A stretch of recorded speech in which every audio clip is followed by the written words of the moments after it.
Намираме се в нашата вила в село Понор. Тук не гледаме домашни животни, никога не е торено. Много хубаво граден двор, съответно растенията са достатъчно чисти и удобни за вране. Коси се редовно, което означава, че цяло лято има достатъчно диворастящи зеленолисти, които са доста приятни за нашата цел, т.е. хранене с тях. Тук има доста млада покрива, въпреки че вече е почти началото на юли. Има начин на бране без тя да ви жари, понеже самите бодлички с мрапчена киселина са насочени нагоре. Ако ги берем отдолу нагоре с такива движения, то те не трябват само връхчицата, няма да се жари.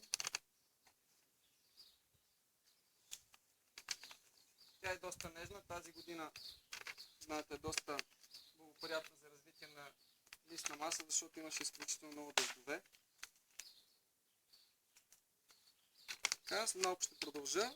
Берем толкова, колкото е необходимо горе-долу за една седмица, понеже ние тук идваме веднъж седмицата, за да можем да си правим зелените смутита и храната. Обикновено кореноплодни напара, зелени сокове и зелени смутита. Затова използваме дивите растения. Покрай нея отново, защото скоро беше косено, има много сочна и прясна трева от семейство житни. Всичката трева от семейство житни е ядлива.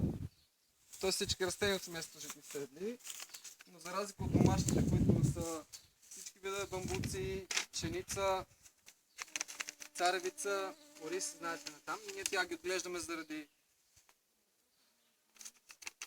високото съдържание на скоробяла в семената им, за да се храним с тях семената. Тук това нещо може да го използваме за сок, тъй като те са единственото семейство, което съдържа силициев двуокис в листната си маса, в листата си.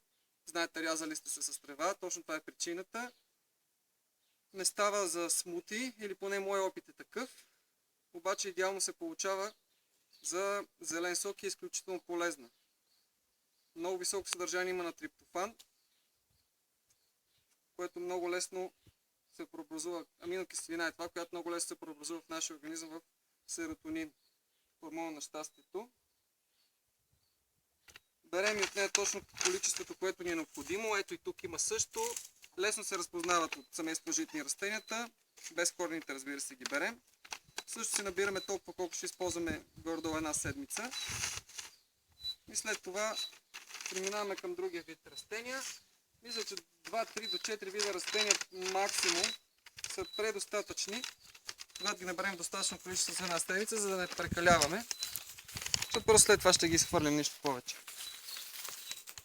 Сега ще ви заведа на други места.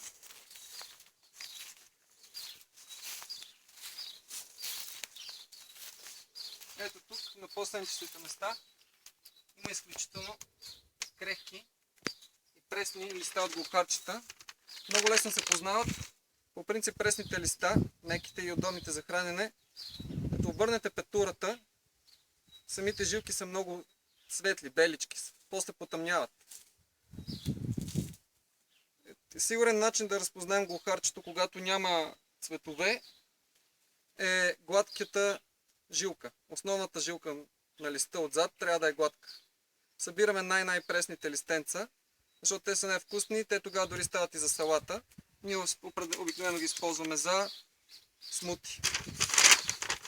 По същия начин из целия двор тук има теснолист жиловлек. Широколист жиловлек. Теснолист е по-скоро удобен за чай, защото е доста агресивен на вкус, докато широколистният е доста по-удобен. Просто има една техника. В къщи, когато правим други клипове как си правим точно смутите, ще ви покажа как махаме жилките, защото той се нарича жиловлек точно по този повод. Има много дълги жилки, по този начин може да го разпознаете, като го берете. Ето тези като кончета жилки ще се появят в момента, в който откъснете растението. Много удобно за тази цел, за смутите. Това е за сега. В други клипове вече ще видим и други растения, които използваме, но този уикенд сме дошли, ще наберем тези 3 вида растения.